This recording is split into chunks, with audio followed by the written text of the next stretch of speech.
Mais là, je vais parler des mères PN. Donc évidemment, c'est un sujet délicat.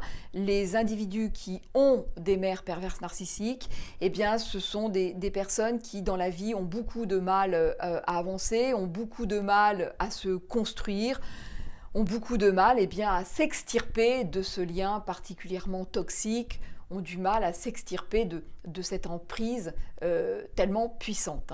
Alors attention que je parle bien de perversion narcissique au sens pathologique du terme, c'est-à-dire un trouble de la personnalité et non pas du comportement comme on entend souvent. Alors même si le comportement PN peut être évidemment très toxique, mais lorsqu'il s'agit de structure, lorsqu'il s'agit du trouble de la personnalité, là c'est encore évidemment plus dommageable, surtout quand il s'agit de notre mère, vous le comprendrez aisément. Parce que finalement, la première personne de notre vie, eh bien, c'est notre mère. C'est elle qui nous donne le souffle de vie. Sauf que dans le cadre d'une mère perverse narcissique, eh bien, avant d'être une mère, c'est une perverse narcissique. Ça, c'est vraiment important de le comprendre. Ça veut dire quoi?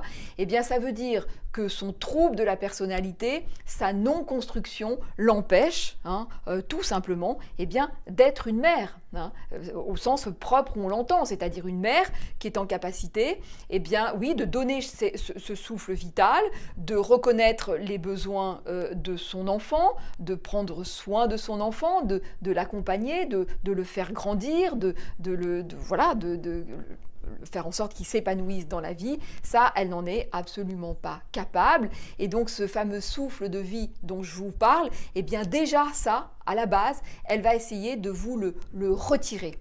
Parce que dans l'univers, dans la folie, dans le délire du pervers narcissique, finalement, il n'y a que des objets. Le monde du pervers narcissique est complètement déshumanisé. Donc, ces enfants, ce sont des objets et elle-même, en fait, eh bien, elle n'a pas de construction propre. Donc, ça veut dire qu'il est hors de question que ces enfants aient ce souffle vital, et ce côté humain. Donc, ça, elle va faire en sorte, eh bien, de tout ramener à elle tout le temps et finalement faire en sorte de briser les ailes de ses enfants. Donc, elle va utiliser ses enfants comme des objets, alors soit comme des faire-valoir, alors des faire-valoir à l'extérieur qui vont flatter son ego, mais généralement à l'intérieur, il ne faudra jamais que l'enfant la dépasse. Donc, et c'est ça tout le truc, c'est qu'il faut que tu flattes mon ego, mais sûrement pas me dépasser. Donc, elle va faire, généralement, c'est une personne qui va rabaisser ses enfants, qui va les humilier, ou qui va s'en servir comme réceptacle de sa colère, de sa frustration, donc elle déverse tout ça sur ses enfants, et puis surtout c'est qu'elle renie complètement leurs besoins. Alors elle peut de l'extérieur faire semblant, donner illusion, mais en fait, au fond du fond, les besoins de l'enfant sont complètement reniés et les enfants sont en quelque sorte sacrifiés. Voilà. Et en plus de ça, donc ce qui fait que l'enfant va avoir la sensation de n'être absolument rien, d'être renié, donc d'être rien.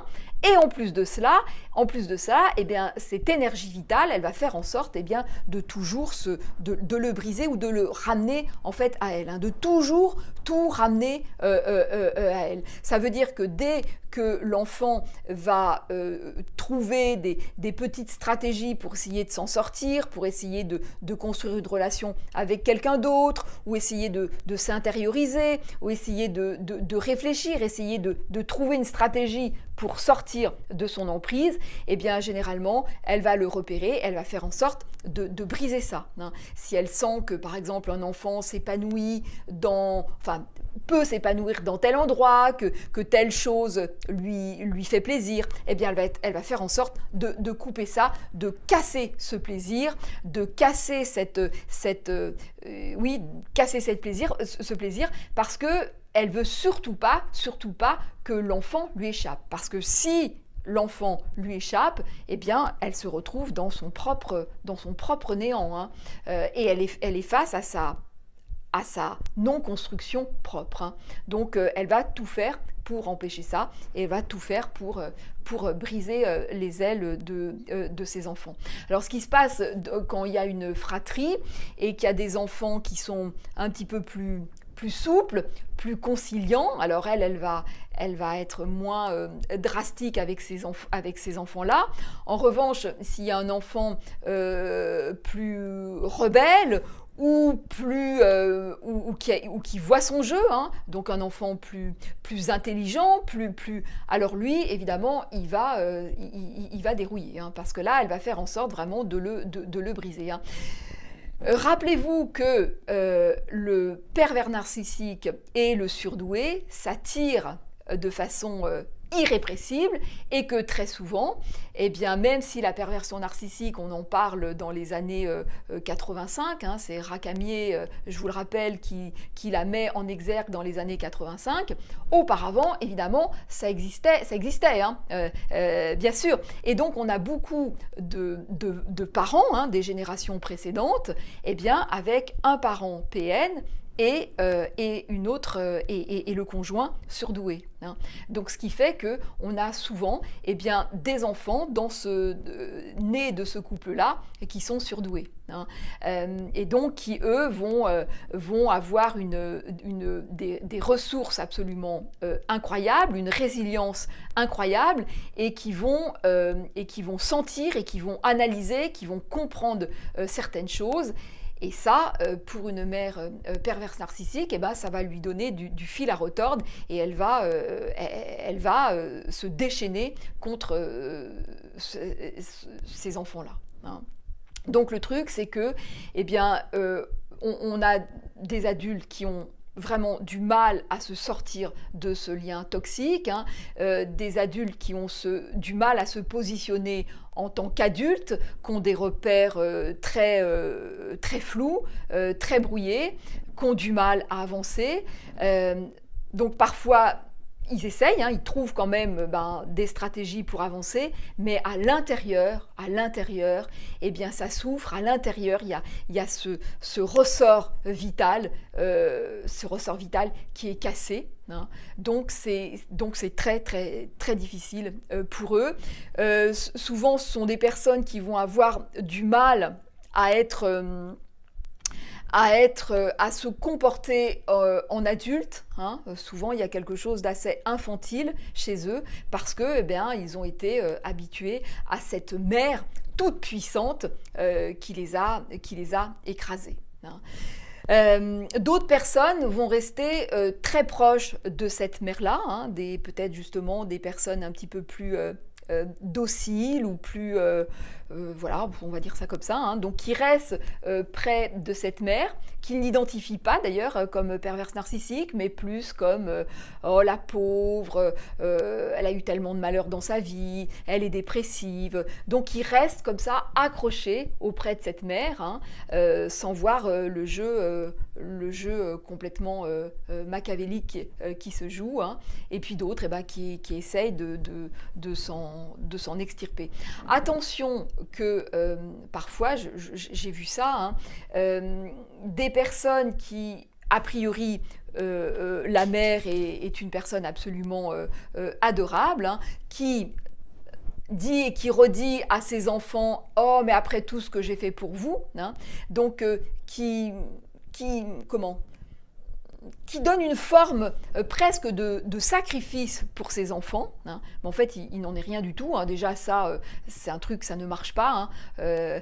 Un parent ne peut pas dire à ses enfants « Après tout ce que j'ai fait pour vous, regardez, je me suis sacrifié, donc vous m'êtes redevable, hein. » Ça ne marche pas, hein. Mais dans le cadre d'une mère perverse narcissique, eh bien, elle peut donner l'illusion d'avoir donné beaucoup, et de rendre vraiment ses enfants très redevables, très coupable et donc les gamins ne peuvent pas la quitter, n'arrivent pas à prendre leur envol, hein, restent accrochés à cette mère.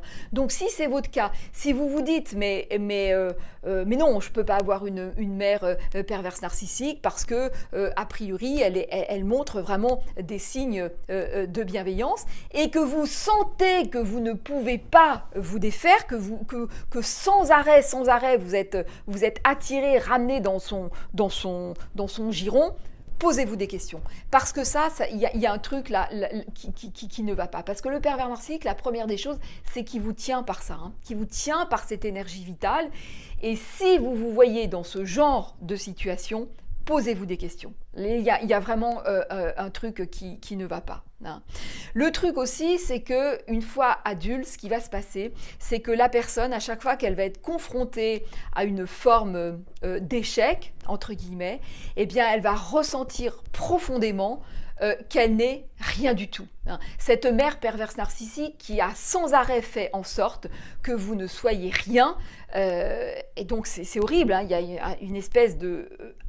à l'intérieur de trucs vraiment horribles, un truc qui est un effondrement, en fait, hein, eh bien, à chaque fois que dans la vie, vous n'allez pas réussir à avancer comme vous le voulez, eh bien, vous allez être rattrapé par cet effondrement-là.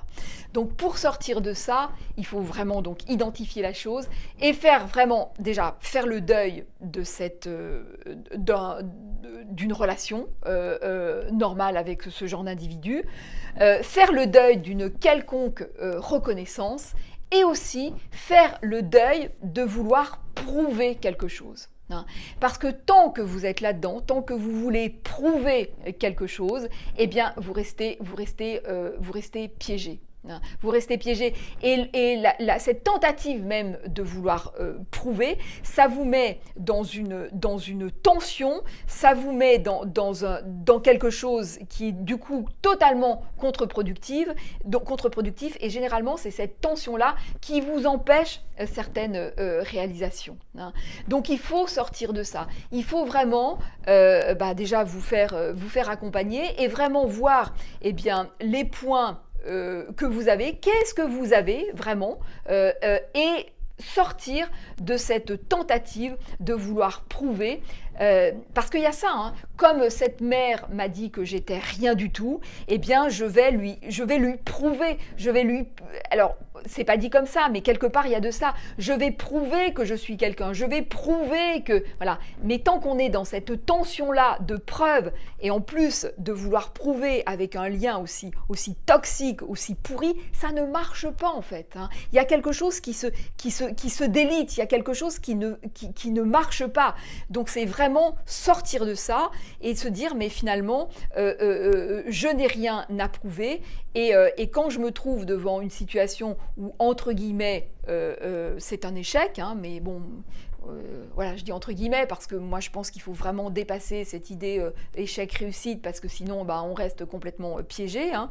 Donc dépasser ça et vraiment se dire mais j'ai pas besoin de ça pour être quelqu'un, je suis vraiment quelqu'un et le sentir vraiment de l'intérieur. Je sais que c'est vraiment pas facile ce que je vous dis, mais ce que je veux vous faire toucher du doigt, c'est tant que vous êtes dans il faut que je prouve, il faut que je lutte contre cette mère, ou il faut que je prouve, parce que c'est ça la personne, elle se dit il faut que je sois quelqu'un parce qu'alors je serai